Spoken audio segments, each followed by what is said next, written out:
하나님의 말씀은 요한계시록 1장 1절에서 8절입니다. 요한계시록 1장 1절에서 8절입니다.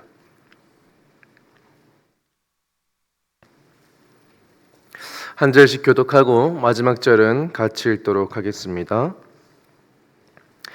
예수 그리스도의 계시라. 이는 하나님이 그에게 주사 반드시 속히 일어날 일들을 그 종들에게 보이시려고 그의 천사를 그 종 요한에게 보내어 알게 하신 것이라.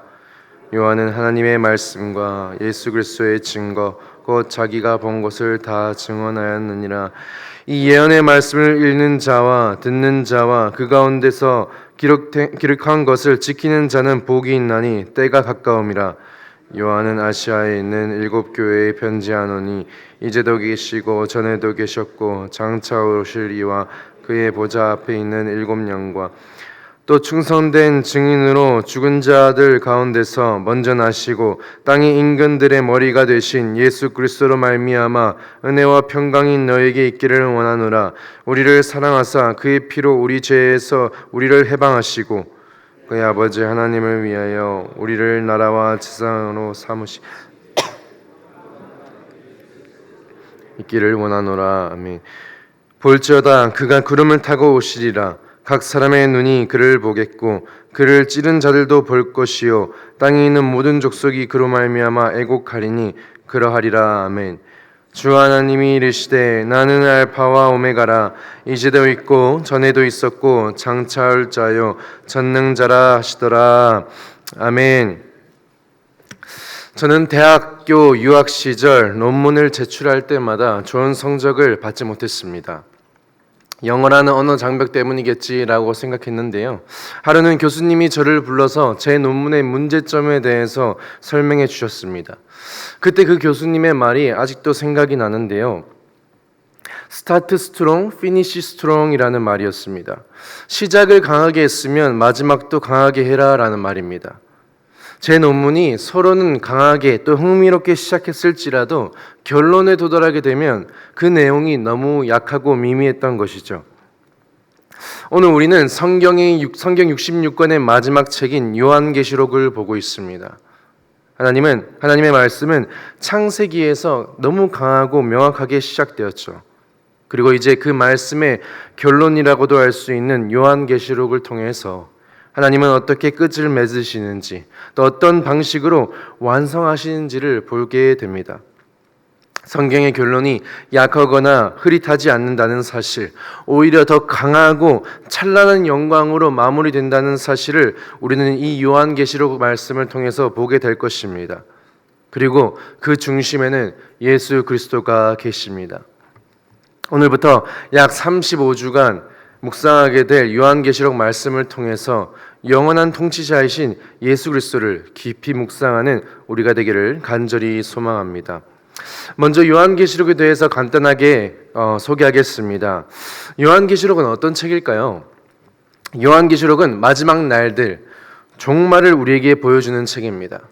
또한 1장 1절의 말씀처럼 반드시 속히 일어난 일들을 보여주는 책이기도 하죠. 그런데 이 종말이 단순하게 세상의 마지막만을 의미하는 것이 아니라 예수 그리스도 안에서 마지막 구원의 때가 찾아왔고 성취가 시작되었음을 의미하는 것입니다. 따라서 종말이란 예수 그리스도의 십자가 사건을 통해서 이미 시작되었고 재림을 통해 완성될 하나님의 구원의 시간 전체를 가리키는 말인 것이죠. 그 과정 속에서 요한계시록 안에는 수많은 비유적인 언어들, 은유적 표현들을 사용하면서 하나님께서 역사의 주인이시고 또 예수 그리스도께서 모든 악을 종결시킬 것이다 라는 소망의 메시지를 독자들에게 전해주고 있습니다. 그런데 여기서 문제가 뭐냐면 여러 이단들이 종말이라는 이 시간 속에서 예수 그리스도는 빼고 비유를 자신의 생각대로 해석하면서 어느 특정한 날을 지목하며 이 날에 세상의 종말이 임할 거야, 내가 너희를 구할 메시아야 라는 거짓 메시지를 전하고 있는 것입니다. 이런 문제들 때문에 이 요한계시록은 복음서와 비교해 볼 때 읽기는 쉽지만 해석하기에는 너무 어렵게 다가오는 것이죠.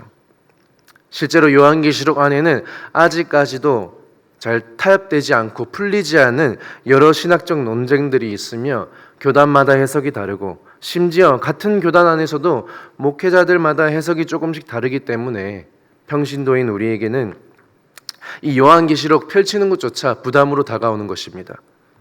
그렇기에 우리는 이 요한계시록을 묵상하면서 예수 그리스도가 말씀의 중심이 되어야 하고 예수 그리스도만이 영원한 통치자임을 기억하며 이 말씀을 묵상해야 한다는 것입니다.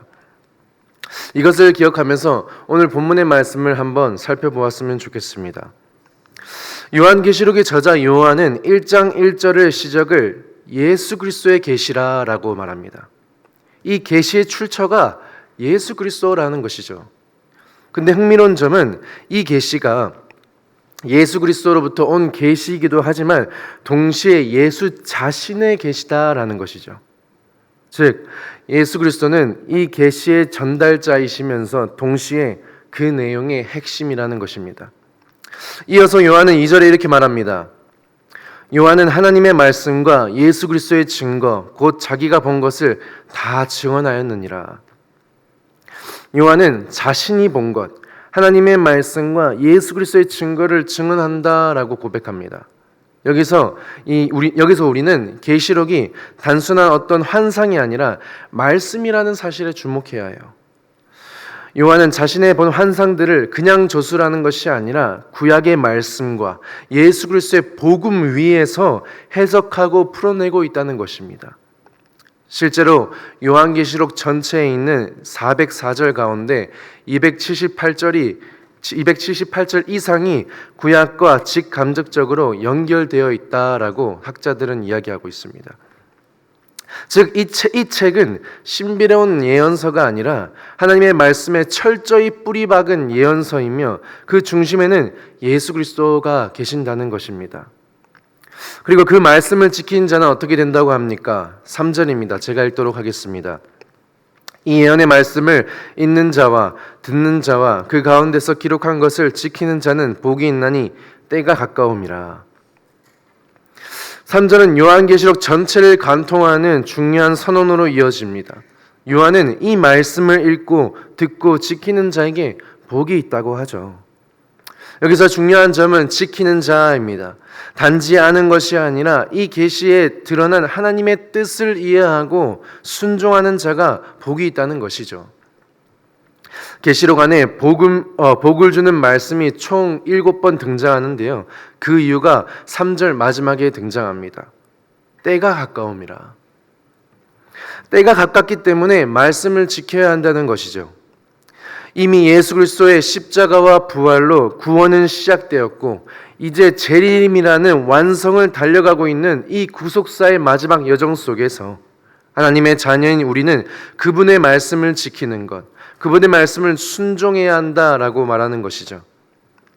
이처럼 계시록의 저자는 예수 그리스도가 이 모든 계시의 중심임을 강조하면서 하나님의 자녀인 우리가 그분의 말씀에 순종해야 한다라는 것을 말해줍니다. 4절부터 요한은 편지의 형식으로 전환하면서 수신자인 7교회에게 인사를 전합니다. 여기서 요한은 삼위일체 하나님을 정교하게 묘사하죠. 4절에 하나님을 이제도 계시고 전에도 계셨고 장차 오실 이라고 소개합니다. 이 말은 하나님이 시간의 경계를 초월하시는 분, 영원하신 분이라는 것이죠. 이어서 성령은 그의 보좌 앞에 있는 7 영으로 소개되는데요. 이는 성령의 완전성, 성령의 충만함을 상징하는 표현입니다. 그리고 마지막으로 예수 그리스도에 대한 표현은 5절에 등장합니다. 특별히 예수님은 3중으로 표현되는데요. 5절에 충성된 증인, 죽은 자들 가운데서 먼저 나신 이 땅의 임금들의 머리라고 소개됩니다. 이 세 표현은 예수 그리스도의 신실한 사역과 부활, 또 그리고 그분이 영원한 통치자임을 드러내는 말입니다. 그리고 이어서 요한은 예수 그리스도를 찬양하죠. 5절과 6절입니다.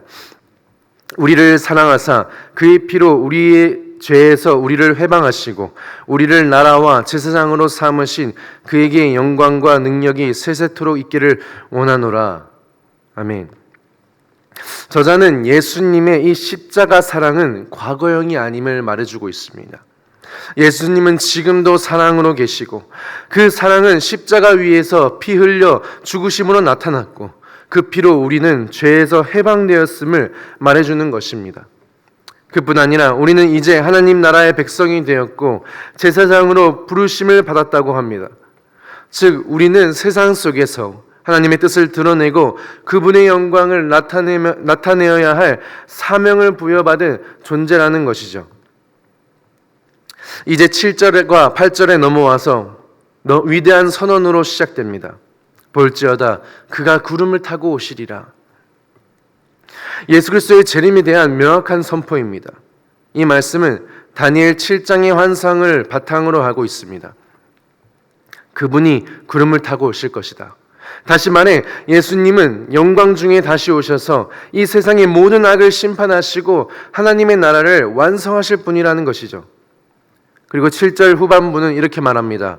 땅에 있는 모든 족속이 그로 말미암아 애곡하리니 예수님을 대적하는 자들, 그분의 주권을 거절하는 자들은 그날에 애곡하게 될 것입니다. 왜냐하면 그날은 그분의 통치가 완전히 드러나는 날이기 때문이죠. 하지만 예수님을 사랑하고 기다리는 하나님의 자녀들에게는 이 날이 두려움이 아니라 소망이 될 것입니다. 왜냐하면 이날은 모든 고난과 악이 끝나는 날이며 영원한 하나님의 나라가 시작되는 날이기 때문입니다. 그리고 마지막 8절에서 하나님께서는 이렇게 선언하십니다. 나는 알파와 오메가라. 이제도 있고 전에도 있었고 장차 올 자요 전능한 자라 하시더라.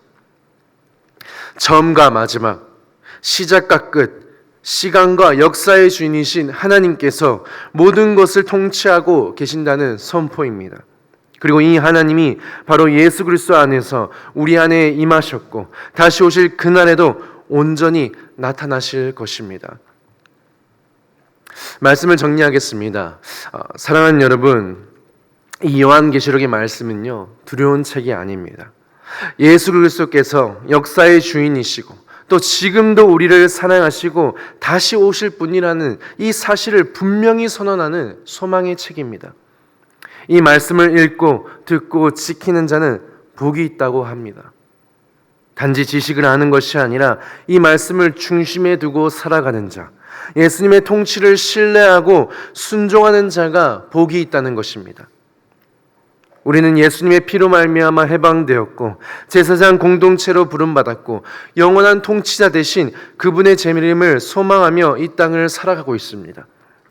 사랑하는 여러분, 이 놀라운 복음의 여정에 참여하시겠습니까? 이제부터 펼쳐질 요한계시록 말씀 묵상 가운데 예수 그리스도를 더욱 깊이 알고 그분이 우리의 영원한 통치자임을 신뢰하며 끝까지 믿음으로 지키는 자, 그런 저와 여러분이 되길 간절히 소망합니다. 기도하겠습니다. 하나님 아버지 감사합니다. 요한계시록 말씀을 통하여서 예수 그리스도가 우리의 영원한 통치자 되심을 다시 한 번 더 기억하게 하심에 감사합니다.